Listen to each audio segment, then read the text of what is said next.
Nous allons ici associer le montage d'une terrasse en bois avec celui d'une pergola qui la couvre. Il est bien évident que ces deux éléments peuvent être installés l'un sans l'autre.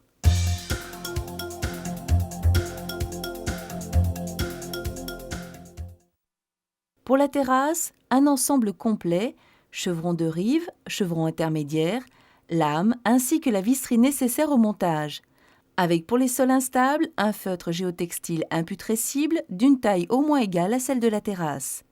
Du sable en quantité suffisante pour la surface traitée. Pour la pergola, une pergola complète murale ou indépendante, avec ou sans extension et l'ensemble de la quincaillerie nécessaire à son montage.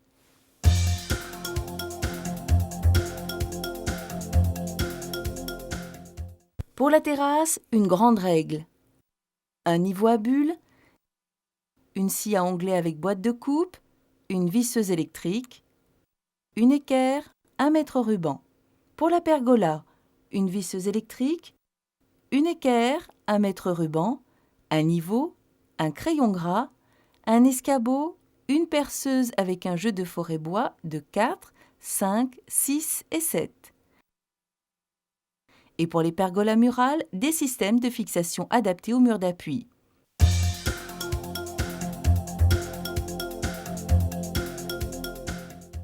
Le traitement effectué à cœur du bois le rend imputrescible.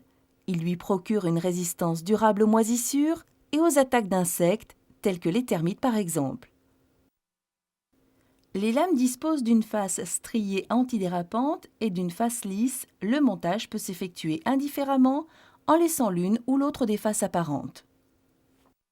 Les lames de la terrasse que nous allons installer s'emboîtent bout à bout par un système languette-rainure qui confère à l'ensemble une parfaite rigidité.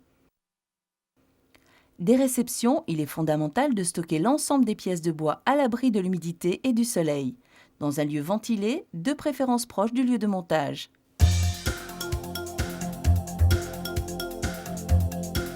Sur un sol en dur, dallé ou en béton par exemple, la terrasse peut se poser directement, à condition qu'une légère pente permette à l'eau de s'évacuer en cas de pluie. Sur un sol en terre ou en herbe, la surface a besoin d'être préparée, la couche de terre végétale doit être ôtée. Lors du choix du terrain, pensez que celui-ci devra être de niveau une fois la préparation terminée. Si le terrain est herbeux, utilisez un désherbant. Puis ôtez les herbes sans oublier d'extraire leurs racines. Vérifiez la planéité du sol à l'aide de la règle et du niveau. Tassez les parties trop hautes et comblez les creux. Étendez la bâche sur la surface. Si la bâche est plus grande que la terrasse, vous la couperez ultérieurement. La bâche empêche la repousse de l'herbe tout en laissant l'eau s'évacuer. Avant de recouvrir la bâche de sable, il est conseillé de consolider le support avec un empierrement stabilisé et damé. Cette précaution est obligatoire sur les terrains meubles, comme les sols argileux par exemple. Recouvrez d'une couche de 4 cm de sable fin. Utilisez à nouveau la règle et le niveau pour contrôler la planéité de la couche de sable.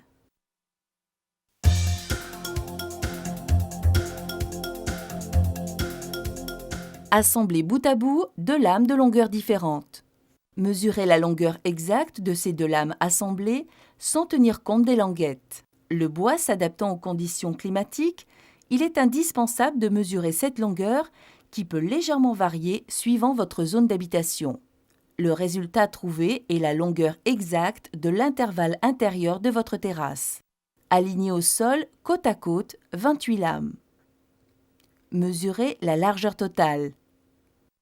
Ajoutez au moins 1 mm par lame pour prévoir un certain jeu. Le résultat trouvé est la largeur intérieure de votre terrasse. Vous devez maintenant réaliser les coupes et les assemblages des chevrons de rive qui vont former l'ossature de votre terrasse. Attention, le report des mesures de longueur et largeur doit s'effectuer sur le bord intérieur et supérieur du chevron de rive. Toutes les coupes de raccordement doivent être réalisées à 45 degrés. Il est conseillé de les tracer à l'avance sur les chevrons. Prenez particulièrement garde au sens des coupes.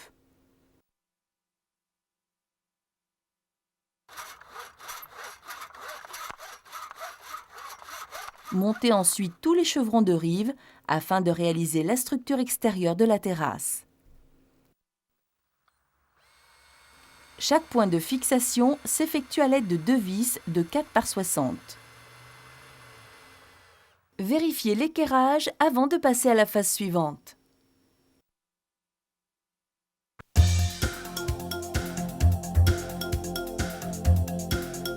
La terrasse que nous installons est constituée d'un cadre à l'intérieur duquel des chevrons supportent les lames. Les chevrons se posent dans le sens de la largeur, c'est-à-dire perpendiculairement aux lames. Le nombre de chevrons dépend de la longueur de votre terrasse. Mesurez la longueur exacte de chaque rangée de chevrons. Réalisez les extensions à l'aide de coupes à 45 degrés comme précédemment. Utilisez 2 vis par coupe.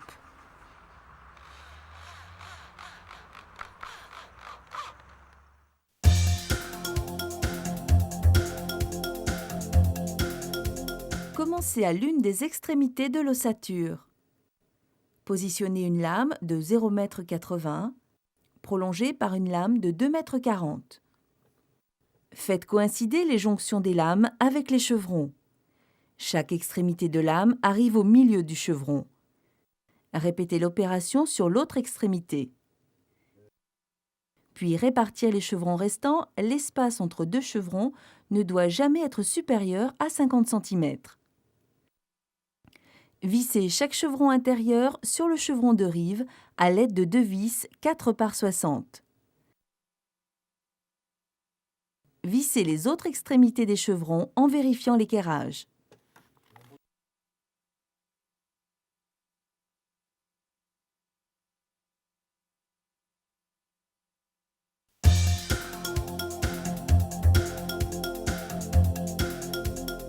Posez une première rangée d'une lame longue et d'une lame courte. Puis une deuxième rangée d'une lame courte et d'une lame longue. Puis reprenez comme pour la première rangée, et ainsi de suite. Lorsque toutes les lames sont posées, réglez les espacements en les répartissant sur toute la surface. Vissez les lames sur chaque chevron à l'aide de 2 vis de 4 par 60. Réalisez une fixation à chaque intersection entre une lame et un chevron. La réalisation de la terrasse est maintenant terminée.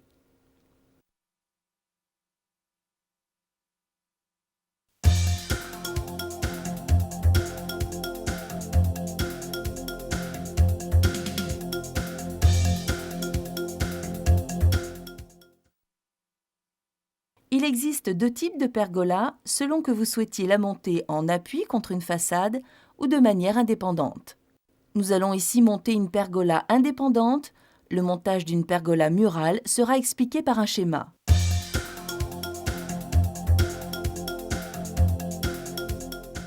Débutez le montage par la base des poteaux 90 par 90. Déterminez l'emplacement des trous de vissage. Pour plus de facilité, vous pouvez procéder en posant la platine contre le pied du poteau, parallèlement à l'encoche. Marquez 2 emplacements de vis en diagonale.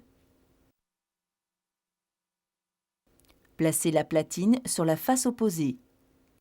Marquez les 2 autres emplacements.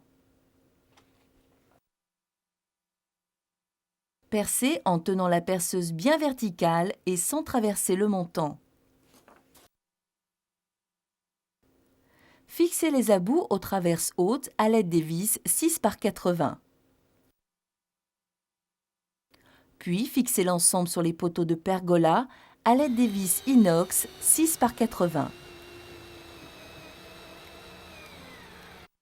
Fixez les jambettes en vérifiant l'équerrage.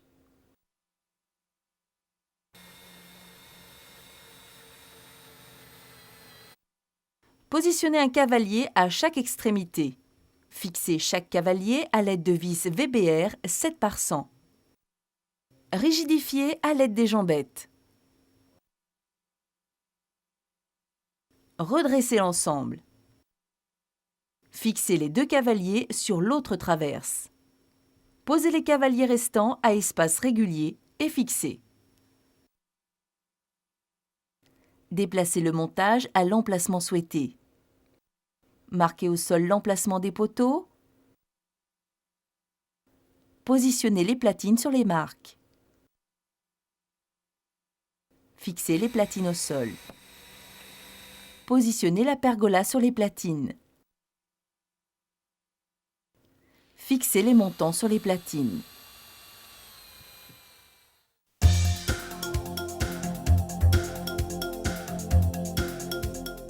Réalisez l'assemblage de la traverse haute sur les 2 poteaux. Relevez sur la notice la distance entre les poteaux et le mur et tracez-la au sol. Repérez sur la ligne les emplacements des 2 platines espacées de 1,80 m. Vissez les platines au sol. Puis la pergola sur les platines. Tracez l'emplacement de la traverse murale à la hauteur indiquée par la notice. Vérifiez l'horizontale au niveau à bulle. Fixez la traverse au mur à l'aide des systèmes de fixation correspondant aux matériaux. Posez les cavaliers à espace régulier. Murale ou indépendante, votre pergola est maintenant terminée.